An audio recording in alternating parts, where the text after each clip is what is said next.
Good evening and welcome to this, our 27th podcast from the South African Equestrian Federation, from the horse's mouth rather. I'm your host tonight. My name is Georgie Roberts, and it's my great pleasure to have two superb professionals in our virtual studio tonight to discuss the unseen hands that move our horses and the logistics of moving horses both provincially and nationally. We are speaking to Peter Toyce, who has been transporting horses all around the country for over 20 years, as well as Dr. John Groove, who is a veterinary epidemiologist with the South African Equine Health and Protocols Group of handling exports. Is that correct, John? You had a lot of letters after your name. Yeah, that's about right. Thank you. Okay, for joining us. Peter, so lovely to have you here with us. Thanks for dialing in, and I'm sure you've been very busy with the National Thoroughbred Sales this last weekend. Yeah, very busy. It's always a big stressful time. You take a week to get the horses in, basically, and then you get them all out within 48 hours or so. So it's very stressful, but everything well. That's fantastic. Nice. Congratulations. I believe there were some 400 horses that needed to come in and out this year. Yes, I think 100 cattle. I think they're about with rolls, but a huge average. I think the horses average well over 400,000. That's amazing.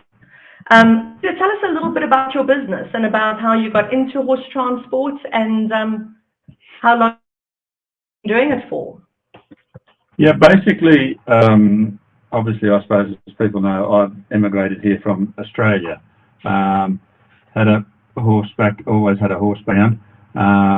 Came here in '93 playing polo cross. As the first team to play here out of isolation. I did have a small transport of one truck, a small truck in Australia, but got into it here. I'm actually a farrier by trade, but started into yes. We started into the polo. I started into the transport with one truck. I just drive it myself, and then eventually grew, and eventually bought Courier Cape Town after Mr. Cohen died in Cape Town. And it's grown, so we have a depot in Cape Town and a base there, and also one in Moiri River where we live on a small holding. And what are the main routes that you manage and run horses across? Obviously, we do locals in here in Natal, around Moiri River and Cape Town. The main routes to Joe, and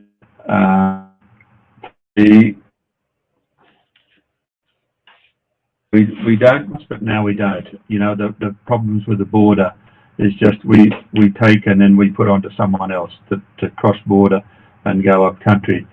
Generally speaking, and we've got a stopover in Bloemfontein where often our trucks meet.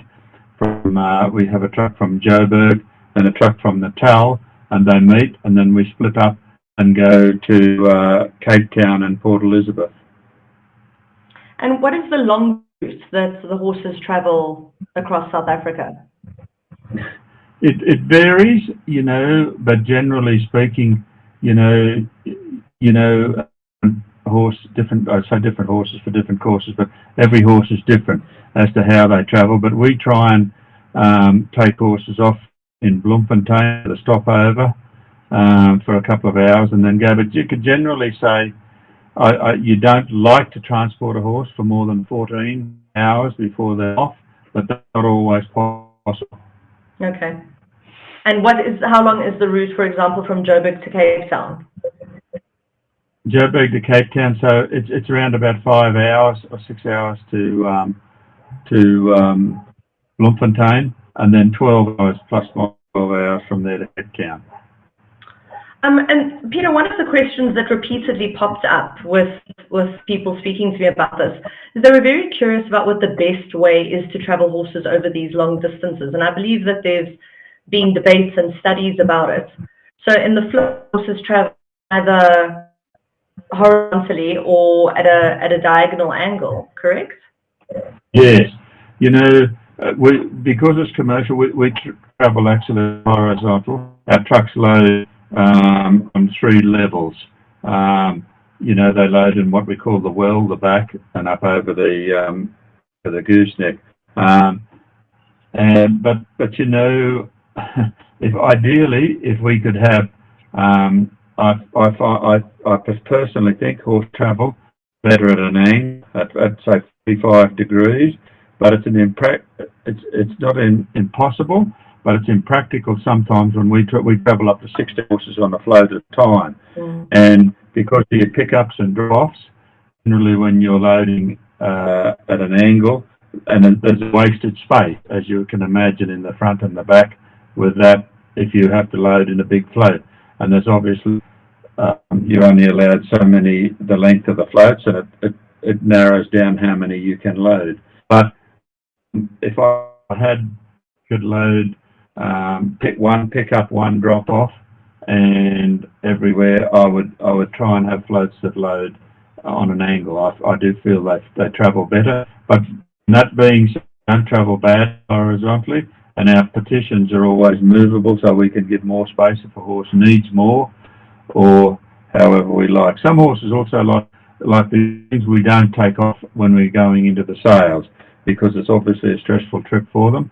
You can obviously have more problems taking them off and putting them back on. We generally put them and travel straight through. But that's one pickup and one drop off, and that's quite much narrower, a shorter incline. And John, please free to chime in if you have any. John's trying to be unopinionated, but if you've got any feelings on any of these questions. No, I mean, it's quite interesting. I can chip in right now if it's all right. So we're busy doing some work on evaluating movements into the controlled area in the Western Cape. And so we see that the distances that horses are moving changes quite dramatically through the year if they're traveling down to the Cape. So like during March and May, the distances are the shortest, like an average of about 408 kilometers. But that's up to over 1,100 kilometers in December, which is quite interesting. So there's definitely a pattern of horse movement changes with the season, and obviously with horses needing to be in the Cape. We do look at the time horses travel just from a point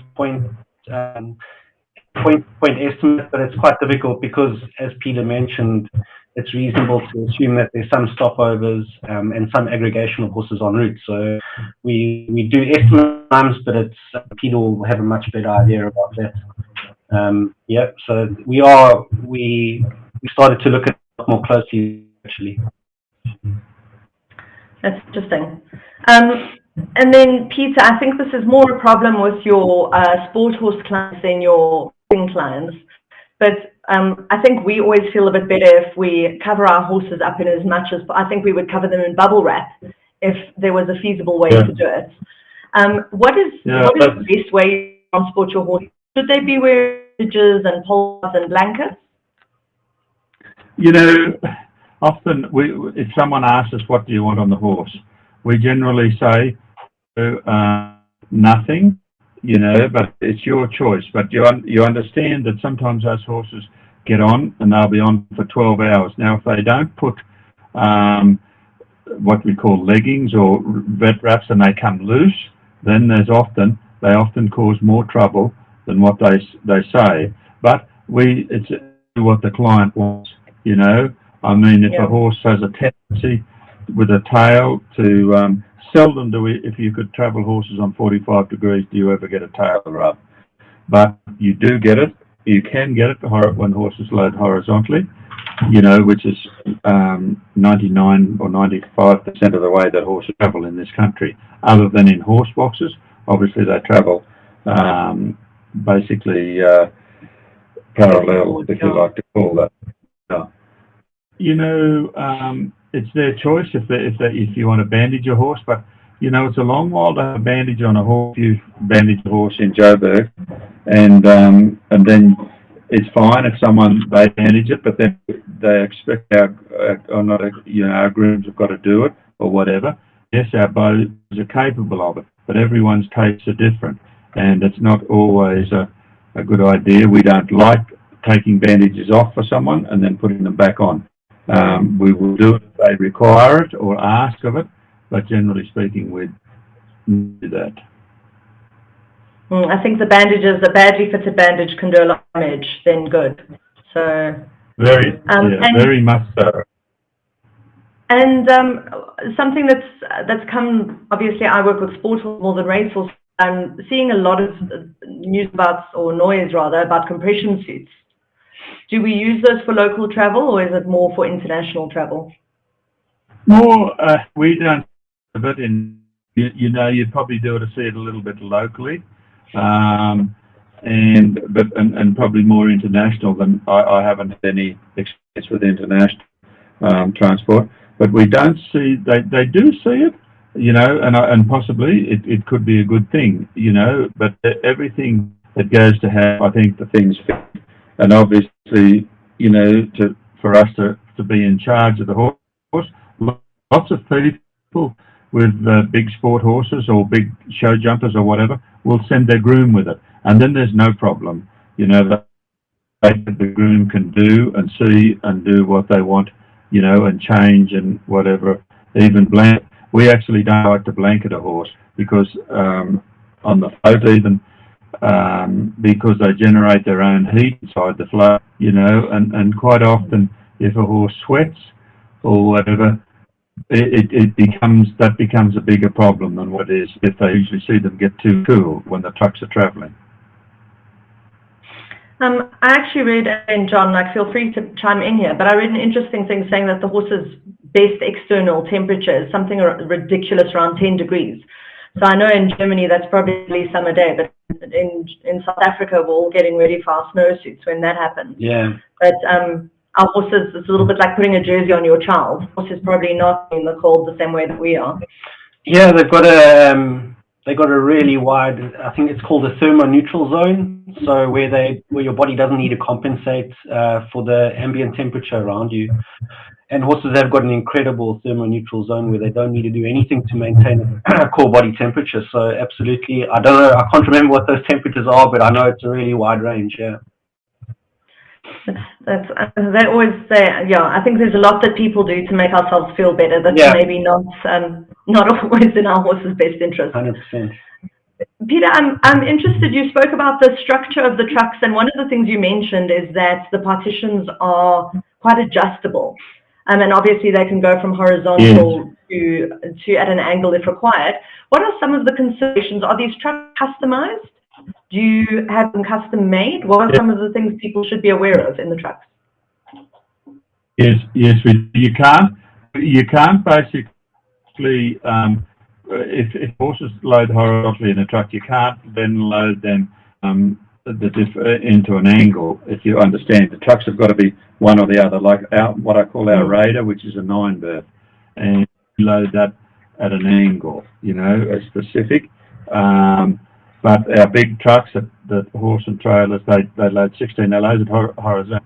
We could, adjust the customers. But if I had my own horse, and we've travelled races, I think if one of our most notable in the thing was a variety club, and that horse was a very good traveller.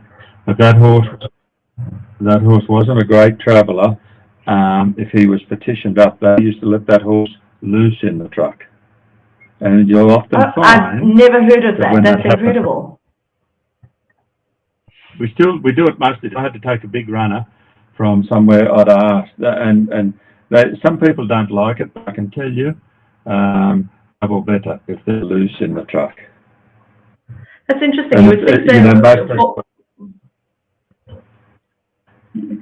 and do they not need the? No, it's fine. Do they not need the sides for balance, or do they just sort themselves out pretty well? No, they find their own balances. Like these trucks today are all got air suspension, and the piston is very smooth in those trucks. Generally, the only thing that you would think that is probably the noise, but they get used to that quickly, But I mean, if I could, obviously it's not a viable thing to say let a horse loose, but we'll often find there'll be some big runners that'll run, and they will only have 1 or 2 horses in 7 space. So it just comes down to a dollars and cents decision sometimes, perhaps buying 3 birds to win a race. 100%, exactly what it is. We can, you can give a horse a double space, and there's still quite room. The horses won't run around in a double space, but they have room to move. But if you, like when I say we would let the horses loose in the truck, we would give, say, 3 to 4 spaces, and then and then they'd be loose, and I don't think I've ever had a horse get travel sickness that's been let loose in a truck. Peter, that's incredible. And why specifically with travel sickness? Do you think it's just because they can move, because they are moving around a little bit more, they can adjust the height of the head, or?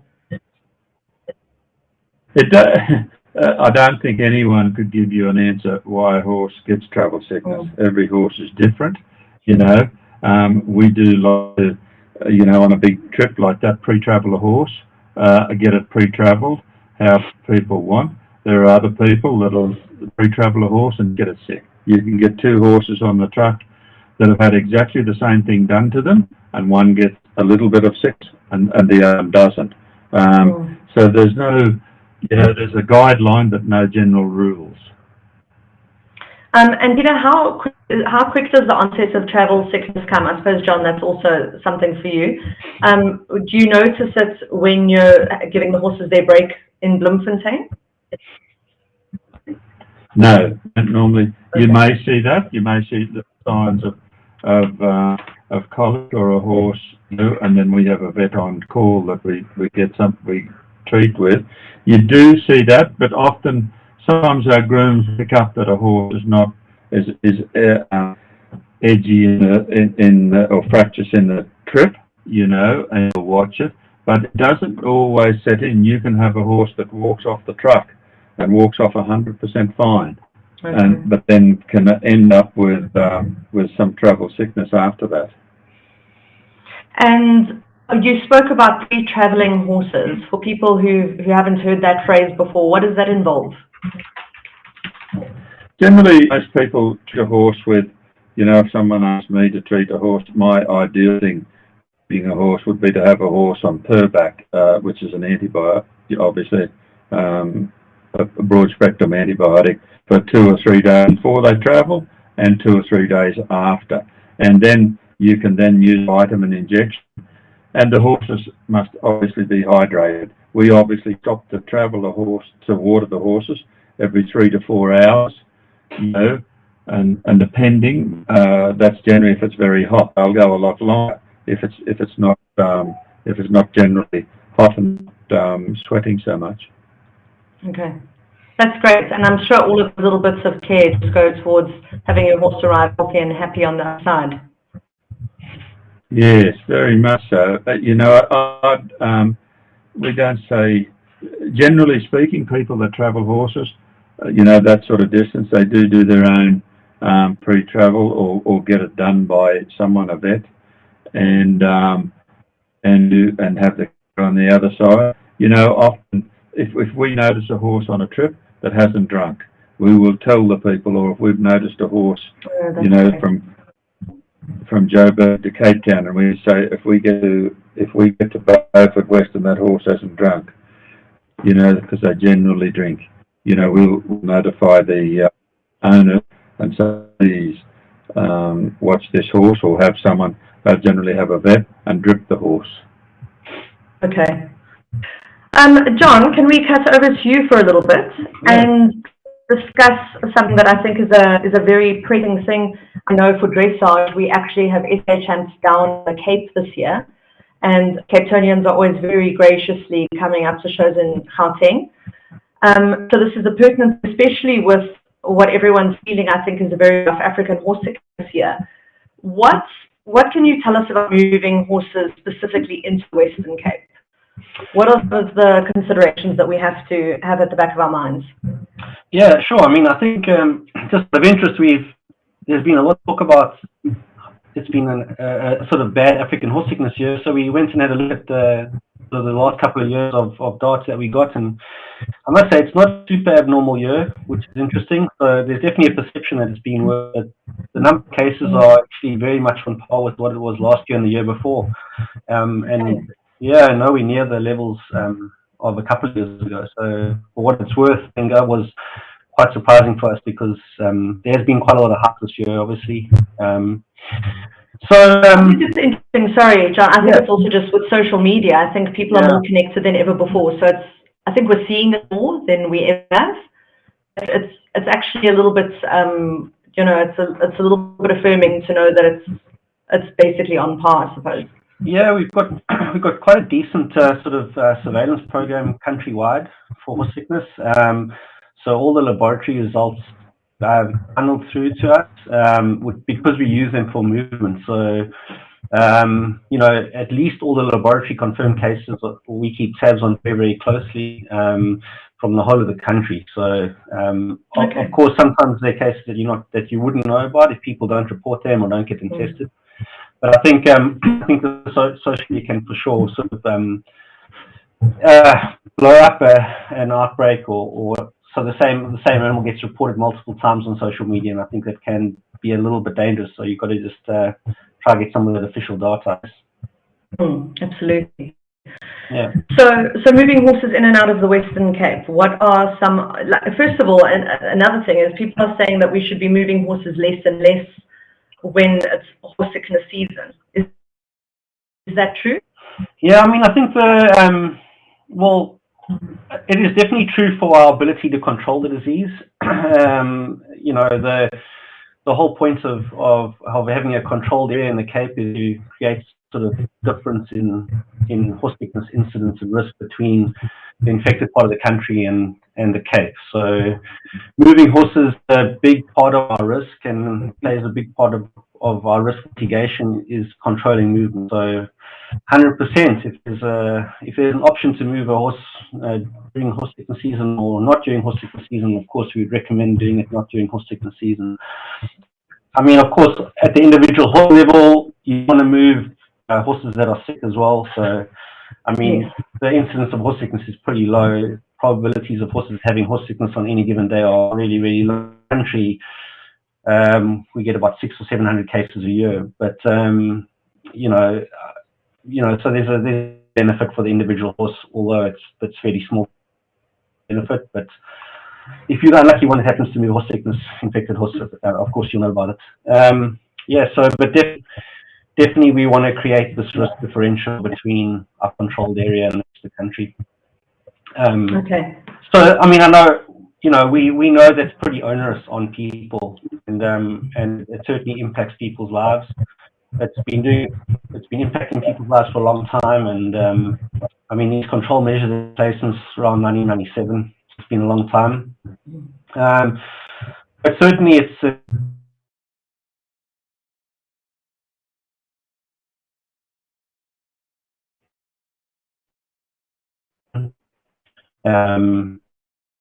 very low instances when we have it out.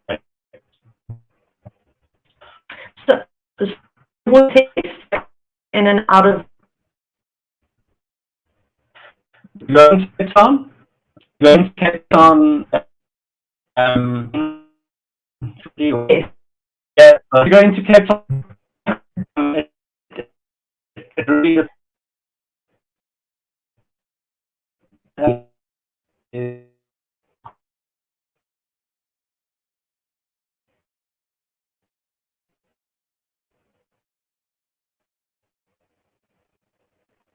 that in those okay.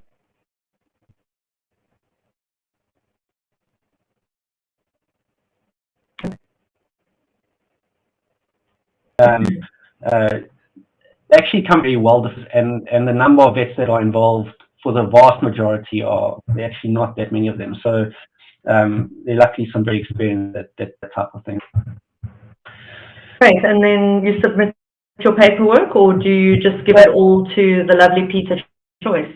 No, so the permit has to be applied for and received prior to that movement. Sorry, I'm getting a message on my screen about the recording. Can you still hear me?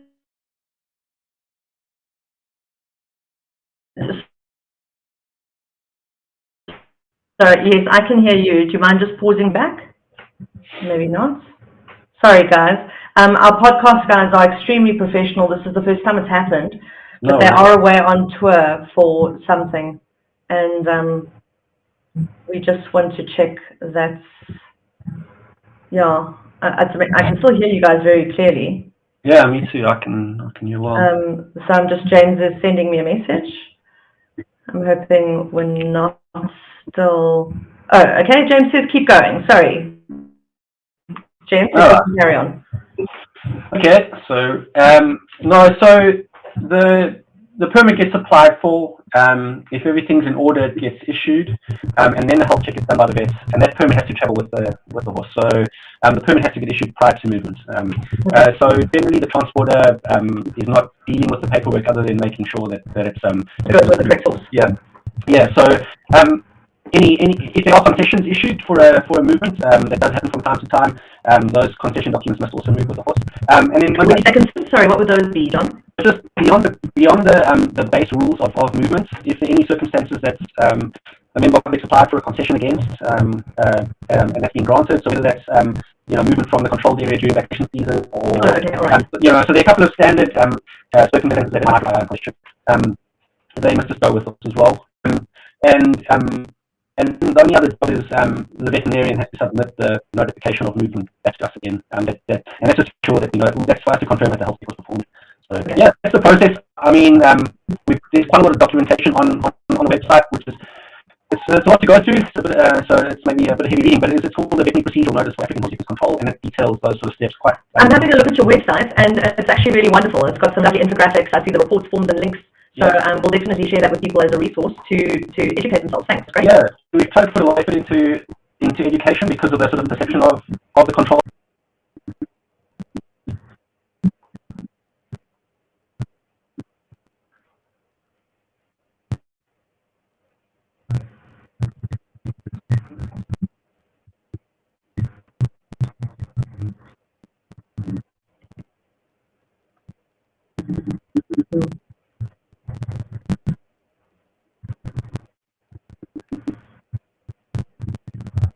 That's wonderful. Thank you for that. Peter, to come back to you, I suppose a digital passport would make your life infinitely easier. Very much so. It would make it very much easier to have that. But as John was saying, I think it's become much easier. It has become much easier in the last couple of years for people with passports and scanners. Obviously a horse is a requirement that they have a microchip to get a passport to get in. I think nationally, but certainly the Western Cape, you won't get in a permit for a horse without a microchip. I think that also. Sorry, carry on, John.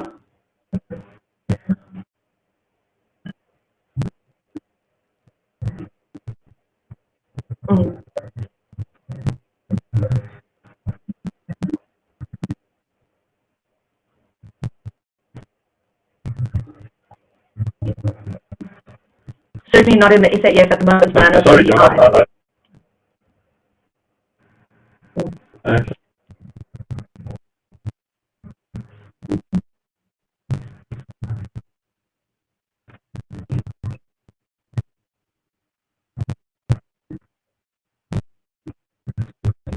It must also just help with any if there were ownership disputes or with moving horses, also to make sure that you are moving the correct horse. I don't want to Peter that the wrong horse is the wrong place, but I'm sure it happens or has happened. Peter, you spoke about your grooms and how, and I know you said some people, especially with sport horses, send their grooms with, but how many grooms do you run to a truckload of horses, and how important what are their jobs? They generally two grooms in the truck. That's always have two drivers. My biggest fear of things, the biggest thing was any accidents is people fall asleep. Which we try and stop that. The grooms, and often the more the worse it is. If you have people know what's going on and come up with horses and things, the more generally not always better. Okay. And what are some of the things you said? They stop and they give the horses water, or they walk through the truck and give them water every 3 to 4 hours. What